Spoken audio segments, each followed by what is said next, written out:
Hosting a parliamentary solidarity conference in support of the people of Palestine, Cuba and Western Sahara. Now that conference is a cumulative response to calls made by President Jacob Zuma in his State of the Nation addresses since 2010 to strengthen the sense of solidarity for other nations in South Africa's international policies. For more on this, we're joined from our Cape Town studios by Portfolio Committee Chairperson Mr. Tiisetso Magama. Good afternoon, Mr. Magama, and thank you for your time on the PM News Desk. Good afternoon, Kashne, and thank you for the opportunity. Look, what's the intention behind a conference of this nature? Look, the intention really is to create a platform for the South African public, together with their representatives in Parliament, to engage really on the matter of solidarity with the three identified countries. But secondly, it is also to allow for all these sections of our population to emerge with the action-oriented program in terms of how to move the solidarity campaigns forward.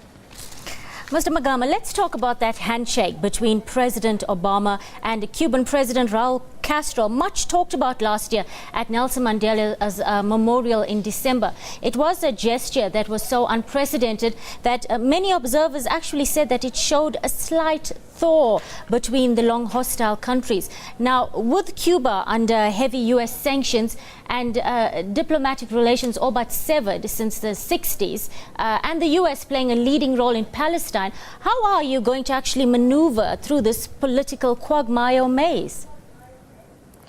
No, look, of course, President Castro was on the podium. President Obama came up here to deliver his speech, and it was the right thing to do, especially at the funeral of Madiba, who was known for reconciliation and nation building. Now, that obviously has not, at least as yet, translated into anything positive. We hope, though, that that may perhaps signal, a reset and a change in relations between the two countries.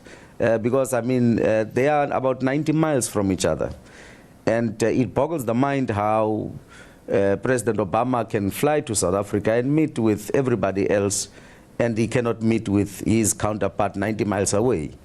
And so it is both in their interests as two countries to engage on their differences and to try to find a solution to what has essentially been a very painful episode in the life of the Cuban nation. Very quickly, before I let you go, now South Africa's relatively smooth transition from apartheid to democracy has often been seen or touted as the ideal model for the resolution of this Israeli-Palestinian conflict. Now, the basis of our success was the dismantling of the Bantustans and the formation of one state with equal rights for all citizens. Now, this two-state solution is not possible, that while negotiations have been ongoing for several decades. Now, Israel, we know, has used that as a cover simply to build more and more settlements. Would you agree that the only viable choice here is a single-state solution with democracy and equal rights for all its people? Look, Palestinians and Israelis themselves are saying that a two-state solution is the solution, or is the solution that they want.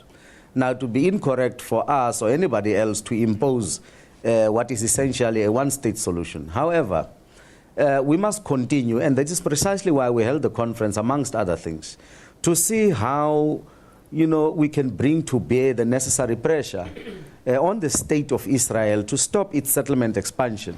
Because indeed, this expansion puts new facts on the ground, and it renders a viable and economically viable Palestinian state virtually impossible. So it is not in the interest of Israel to continue on this ill-fated path.